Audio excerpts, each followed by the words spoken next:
I want to turn and tell you something. I want to share something with you. And this is actually coming from a series of tweets put together, but it is the backdrop. It is the historical explanation when you connect the dots I'm about to share with you for how we got here on the border problem, how we got here as a country on the caravans, the border mess. What I'm about to tell you is really important to understand. Tell your 25 best friends, because America is being played by the appearance of caravans and then the pressure on American policymakers to bend our rules, bend regulations, spend more money to accommodate these caravans. And we have to see them for the political assault they are. Not that the individual people in caravans know this, but many in Washington do know about what I'm about to tell you. Before I get into that, I will tell you that many of you probably saw over the last couple of days a horrific image. I'm not going to put it up during this show. An image of a young man, I think he was 21 or 23 years old, trying to make his way across the southern border, coming across the Rio Grande, and he had a small child, I think an 18-month-old child, and the two of them did not make it. They drowned in the river, and their bodies washed up. So it was a horrific picture all over the media and intended to say, look what a mess our border is. Look at these poor people. And it is an utter human tragedy. It's an utter human tragedy. And we don't want to have policies in place that perpetuate possibilities like that. What the left will tell you is that the way to stop those kinds of things from happening is just to open the borders. Stop fussing about citizenship. Stop fussing about asylum standards. Stop fussing about whether or not people coming over have meet any of our asylum standards. Just let it go. This is the mission of the American left, even though they don't say that exactly. They're a little more careful, but that is the necessary outcome and the mission of the American left.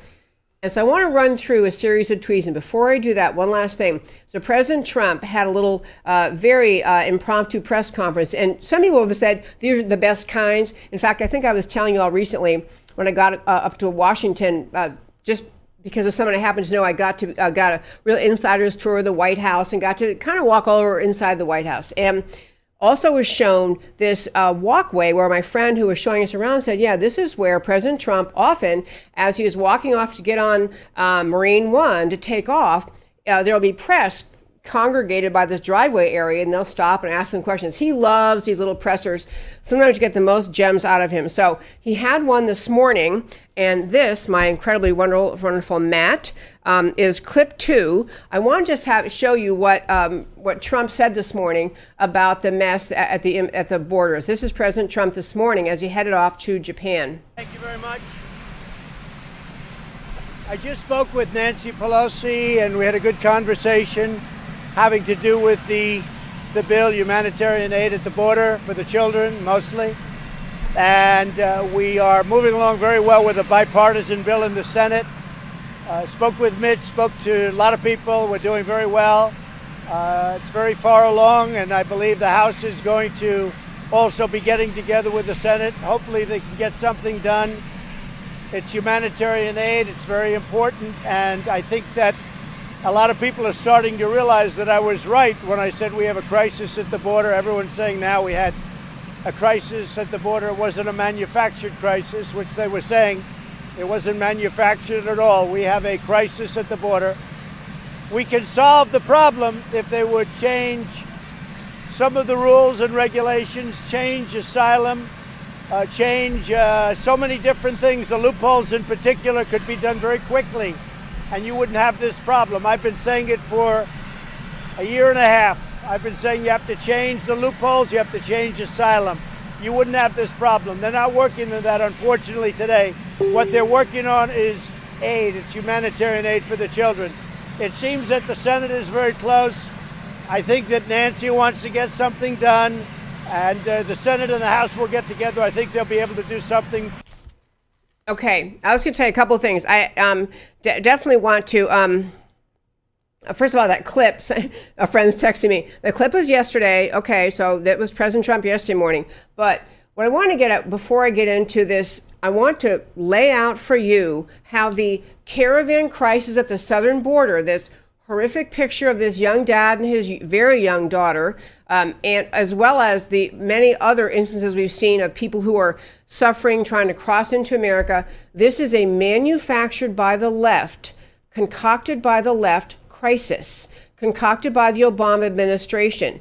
And I want to lay that out because it impacts how we should react as a country. It impacts whether or not we should just keep receiving all of the caravan people who are coming here, and they're more and more and more and more and more headed all the time, and how we should adjust our policy to stop them from coming, and how we should recognize as Americans we don't have to be played by this astonishing stunt, and stunt is like too nice a word, this scandal really led by the Obama administration. So I'm going to lay out where this all got started. Again, this is a hat tip to Conservative Treehouse, which laid out this sequence of tweets. Number one, November of 2012, before President Obama was elected again, so he's been president for 4 years, in November of 2012, before he's elected, he was down the border and he made a couple of remarks just prior to his next election, where he was mocking the conservatives for being concerned about border security, and he was, blathering on and on about, what we want to have is an alligator moat or something stupid like that. And then he was also talking about wedges. He was on to basically saying we need to fix the border with comprehensive immigration reform. So he's reelected in November 2012. December of 2012, a month later, he put in place DACA through executive order, Deferred Action Program, Deferred Action for Childhood Arrivals is what DACA is. And remember, DACA is something that Obama himself told America he knew he didn't have power to do. He did not have power to do this. He said, I wish I could do this by executive order, but I can't. He just decided to do it anyway. So he puts DACA in place. So according to White House-owned internal documents, DACA was what the Central American communities immediately began using as their reason to attempt to migrate to America. In both border control studies and a DHS intelligence report, the DACA program that Trump signed in December of 2012 was mentioned by people apprehended at the border coming up from Central America in 2013 and 2014. So these people who are these alleged poor huddled masses, and they are poor, and there are masses of them, but their presence at the southern border is not organic, was not a natural occurrence, was not simply they couldn't stand the poverty anymore in their home countries. They were aware what Obama had done in putting out DACA. Then you had Barack Obama visiting South America, talking after a meeting with Mexican entrepreneurs. He then went to Costa Rica. This is in May of 2013. He went on to meet with the Costa Rican president and went on to meet also with the leaders in Belize, El Salvador, Guatemala, Honduras, Nicaragua, and Panama.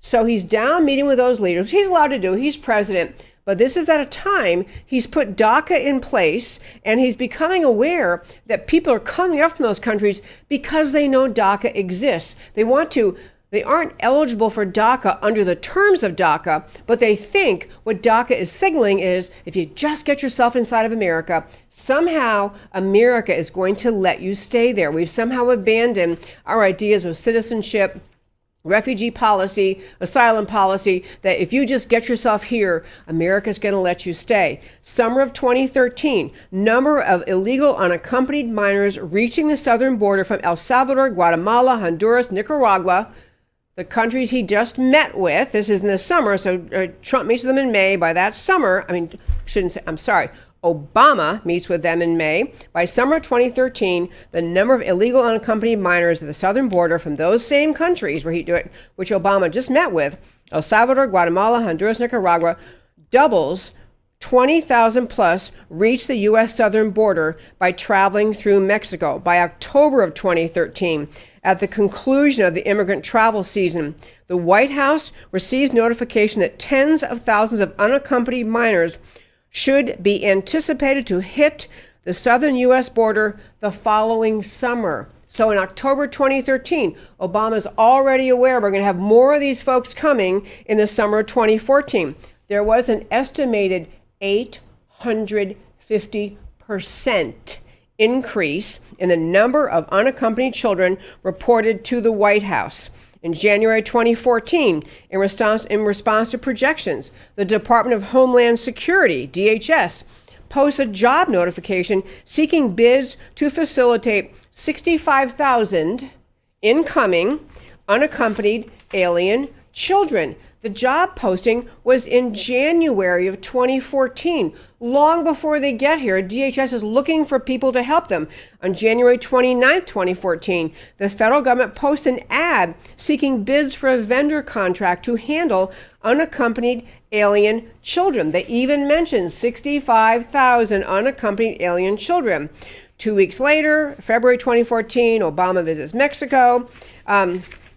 So spring 2014, a full year of DACA, successful transport and border crossing without deportation, DHS begins to notice a significant uptick in the number of criminal elements from El Salvador, Guatemala, Honduras, Nicaragua, who joined the unaccompanied children's army. So I want to just point out, the numbers go on and on, but internal documents show that in internal documents of the U.S. government under Obama, a DHS border security alert in March 2014, 3 months before this massive new groups arrives from El Salvador, the White House is aware of what was coming in June. And again, this is 2014, the Obama administration recognizing months ahead, you're going to have a bunch of unaccompanied children coming up to America from El Salvador, Guatemala, Honduras, and Nicaragua. The Obama administration is not trying to stop them, not trying to warn, not to do anything. They are facilitating it. I just want to tell you, we have one graph I'm going to put up in just one moment, but there is a graph that shows you the number of unaccompanied people coming up from these Central American countries, and this graph just speaks volumes. This is a graph, again, showing the number of unaccompanied children showing up at America's border, who are coming up here from all those countries we just mentioned. And obviously the numbers shoot way up from 2011 till 2014.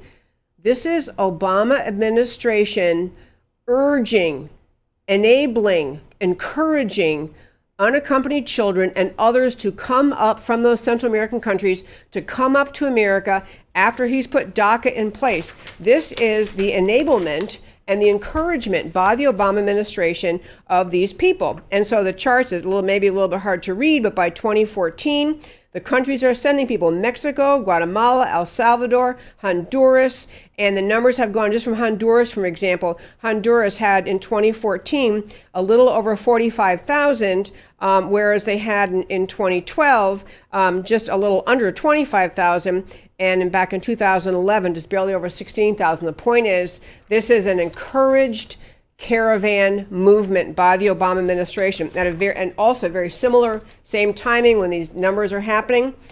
President Obama on July 3rd, 2014, so he's halfway through his second term, 2014, President Obama requested $3.7 billion, B as in boy, billion, in supplemental budget appropriations to deal with the border crisis of all these kids coming up from Central America. An entire program he has enabled through his DACA, and then following up with the DACA, meeting with and encouraging leaders in Central America. I can just send your people up, or bring them all in, and those people believing they're going to be made citizens. But in July of 2014, Obama requested $3.7 billion in supplemental budget appropriations to deal with the border crisis. So he's saying we have a huge crisis at the border. Congress, we need more money, $3.7 billion. And among that, within that $3.7 billion, only $109 million was for actual border security or for efforts to stop the flow from those countries: El Salvador, Guatemala, Honduras. And I did the math at home. President Obama, in asking in 2014 for $3.7 billion in supplemental appropriations, but only $109 million to be used to actually secure the border, less than 3%. Less than 3% of President Obama's request to Congress for more money in 2014 to help with the border had to do with border security. Everything else is in there to facilitate and aid and help their coming here, including efforts to hire attorneys to represent these children to facilitate their effort to become American citizens. I mean, it goes on and on and on and on. I go through many more numbers, but I don't want to run out of time to talk about the debate last night. But I guess I want to get at the point, 2 points I want to make at least. We need to stop looking at the caravans coming here and the border crisis as something created by Trump's policies. Many on the left they show the picture of that horribly unfortunate dad and his young girl who died trying to cross the river, and all the left, include those 10 clowns on the stage last night at the Democrat presidential debates, want to somehow blame President Trump. Look at his cruel policies. Look what they're doing. These policies of urging people to enter America from these Central American countries we've been talking about was put in place by Obama back in 2012 and going forward. He encouraged this, he enabled this, he inspired it, and then he presented it as a border crisis. And in the same way as the left orchestrated the Occupy Wall Street movement, you may remember that, where people thought, oh my gosh, all these young people are so upset, America must be terrible. It was orchestrated by the left. The Occupy Wall Street was, and back to the border crisis. This border crisis is not an organic, naturally occurring crisis due to poverty in the Central American countries.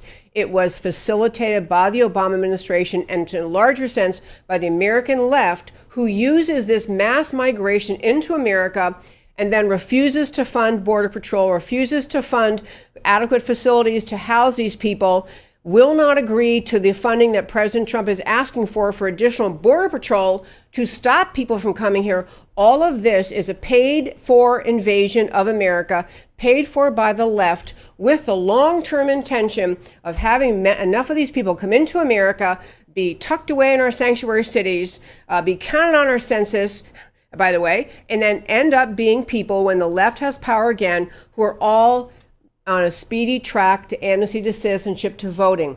This is a Democrat Party massively increase the Democrat voter base mission, disguised as a humanitarian mission to help people at the southern border. America has got to wake up and realize have to stop reacting to this as though this is an unbelievably shocking and can't imagine why it happened thing happening because of Trump is mean, or some stupid argument the left has.